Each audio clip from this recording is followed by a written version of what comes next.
Ang gabi kumakaluskos ang dahon. Lumabas ang Goliath bird eater sa lungga nito. Kalmado ito, parang pag-aari niya ang buong gubat.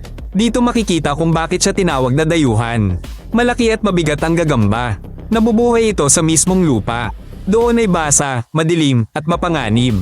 Diretso na, ang Goliath bird eater ay isa sa pinakamalaking gagamba sa daigdig. Ang binti nito ay singlaki ng plato. Ang bigat ay tulad ng maliit na mansanas. Hindi nakamamatay ang kagat nito sa tao.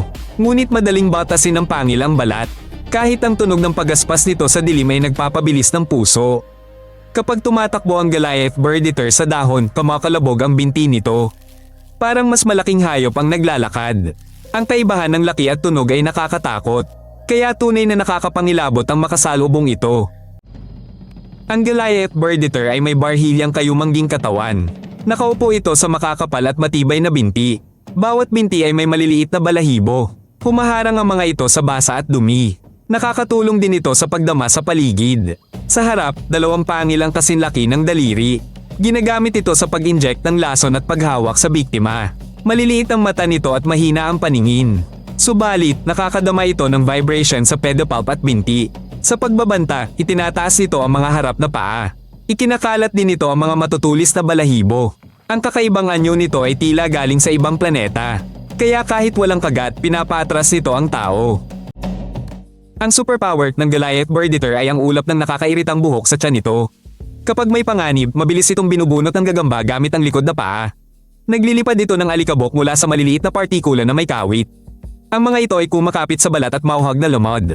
Nagdudulot ito ng hapdi at pamamaga. Kaya, umaatres ang mga mandaragit. Bukod pa rito, malakas itong gumagawa ng tunog. Kinikiskas ng Goliath bird eater ang mabalahibong paa at pedipalp. Ito ay kumakaskas at sumisitsit. Ang laso nito sa tao ay karaniwang parang kagat lang ng putakti.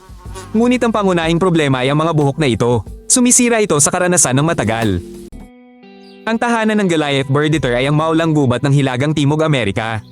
Ito ay matatagpuan sa Guyana, Suriname, Venezuela at Hilagang Brazil. Dito, itinago ng makapal na sapin ng dahon ng mga lungga at daanan.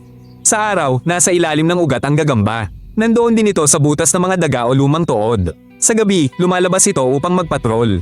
Nahuhuli nito ang malalaking insekto, palaka, butiki at daga. Minsan hinuhuli din nito ang mga sisiw malapit sa lupa. Kapag bamaha dahil sa ulan, inililipat ng Goliath bird eater ang mga itlog nito. Ibinabaon niya ang mga ito ng mas malalim o lumilipat ng taguan.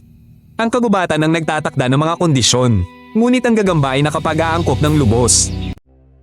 Kung susuriin ng simpleng dahilan, nangingibabaw ang Goliath bird eater sa laki at baluti. Malaking katawan nito ang nagbibigay lakas laban sa malaking biktima. Binabawasan ng makapal na balat ang panganib ng pinsala. Mabilis pinaparalisa ng lason ng kalamnan ng maliliit na hayop. Tinutulungan nito ang pagtunaw ng biktima mula sa loob.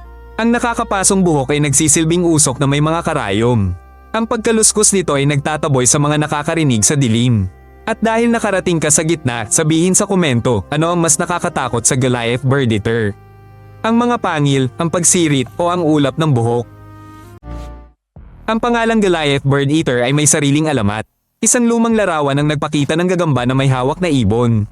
Kaya ang tawag na bird eater ay damaikit na. Ngunit karaniwan, sa lupa ito nangangaso at bihirang umabot sa mga pugad. Ang mito ng nakamamatay na lason ay labis na pinalaki. Sa tao, mas delikado ang mga buhok nito. Isa pang mito ay hinahabol daw ng Goliath bird eater ang mga tao. Subalit sa totoo, mas madalas itong tumigil, sumisipol, nagbabanta at umaatres sa lungga. Pinipili nito ang katahimikan kaysa sa komprontasyon. Ang Goliath bird eater ang pinakamabigat na gagamba sa mundo. May ibang may hawak ng record sa lapad ng binti. Pero ang bigat nito ang nakamamangha. Matagal na bubuhay ang mga babae. Nagpapalit sila ng balat para silang nag-update ng baluti. Nag-iiwan sila ng sinulid na pang-alarma sa pasukan ng lungga. Nagpapadala ito ng mga vibration. Mahigpit nilang binabantayan ang kanilang itlog. 12 ng itlog ang nasa kakon. Lumalabas ang mga bagong panganak pagkatapos ng unang pagpapalit ng balat at ng unang hakbang.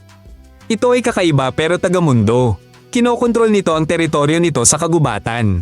Mahalaga ito sa gubat. Ito ang Earthly Creatures Channel.